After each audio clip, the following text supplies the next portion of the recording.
Në këtë 10 vjeçor të Mr. X-it nuk mungon as Eltoni Liriani. Përshëndetje dhe mirë se erdhe në Kosovë, në Prishtinë.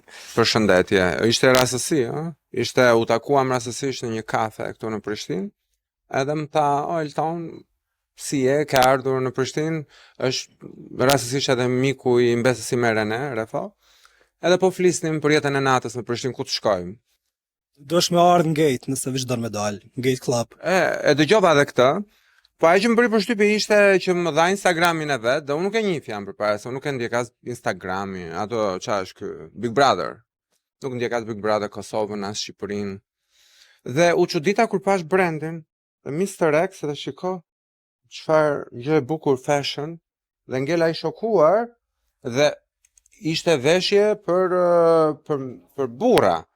Po unë jam midis, më thënë, në qoftë se sajzi për burrat është 31 i vogli, unë jam sajz 28 inch në bel, kështu që nuk më gjente dot, kështu që unë jam pa pantallona sot. Se nuk më bënin, më binin deri poshtë dhe nuk po gjenin dot asnjë çpuse për ripin e pantallonave, kështu që ishte një modifikim i momentit dhe më tha vendos vetë çfarë të duash dhe bëra kështu.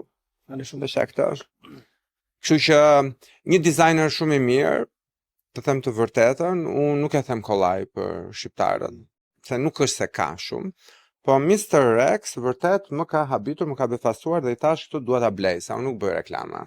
Thjesht blej. Okej, çfarë mirë të solli në Prishtinë? Në Prishtinë unë erdha sepse unë kam biznes këtu.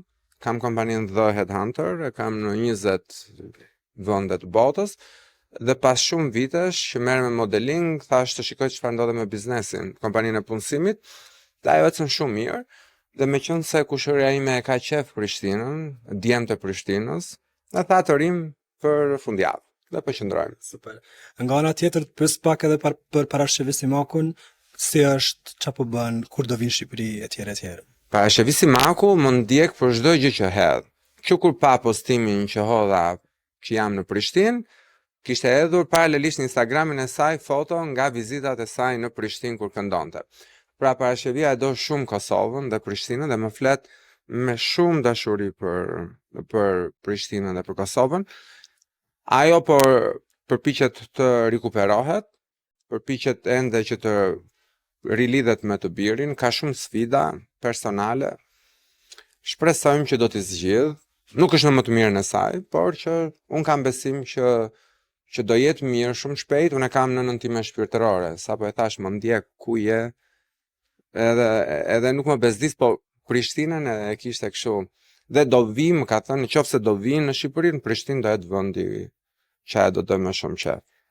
Kemi pa shumë lajme që Parashevia do vi me një koncert etj. A ka të vërtetë diçka këtu apo jo? Jo, Parashevia nuk ka asnjë plan për momentin për asnjë koncert. Ka shumë llogari falso në Instagram, në Facebook dhe kudo, që hiqen sikur janë Parashevisimaku. Ajo fokus ka të lidhet me të birin. Ajo thot një gjë shumë të bukur në anglisht, I've been there, I've done that. Pra, nuk është Parashevia si këta këngëtarucët tani shumë këtu që mendojnë që ka një karrierë, ajo e ka bërë karrierën dhe karriera e një artisti është kur i ngulitet në mendje dëgjuesit. Dhe ajo është e vetmja dhe 2-3 të tjera që ju kujtohen këngët njerëzve. Se tani ti ke këngëtaruc këtu që u a di këngët ti, sa unë s'u a di. Kështu që ajo është legjend dhe mua më vjen shumë keq që ka kolegë të saj që nuk e ndihmuan, që u bën xheloz, që kur dëgjuan që ai nuk i ka punë të mirë, than o sa mirë që nuk i ka punë të mirë, sa ai nuk bëhet më. Pra, do vi koha që në Shqipëri, siç është Epstein Files në Amerikë, Parashevia është një gjë ngjashme. Ata i kanë bërë shumë keq asaj. Dhe do vi koha që do t'i japin llogari para publikut shqiptar, pse jo edhe para ligjit, që i kanë shkatruar jetën legjendës së artit shqiptar. Besoj ti je shumë i ri nga Prishtina, ku ka kënduar Parashevisimaku në vitin 88, e duam lumturinë. Në Prishtinë janë bërë protesta të grave. Pra, po flasim për një dimension tjetër. Është e para shqiptare që ka pasur showbiz, modele dhe këngëtare e niveleve të larta, e para dhe e vetmja. Në qoftë se ai do të kishte pasur më shumë fat dhe nuk do të ishte goditur, ne do të kishim një Dua Lipa parashëvi Simaku shumë kohë më parë. Edhe me zë, edhe me bukurinë, dhe me çdo gjë. Edhe për fond një mesazh për shqiptarët që të ndjekin ty dhe gjithë historitë që Po shqiptarët të shlirohen njerë, të jenë më të lirshëm, mos të ndjekin me adresa falco, sepse na thonë që i ke falco ndjekësit, sepse janë ata me falco, po janë shqiptarë. Se kanë gruan këtej dhe këtej duan edhe meshkuj. Jo që është shumë e mirë që njerëzit jenë të lirë të bëjnë çfarë të duan, por të çlirohemi pak, mos të shikojmë çdo gjë sikur është gabim, çdo gjë që është me masë është mirë, edhe pse mund të jetë ndryshme, po me masë aman. okay.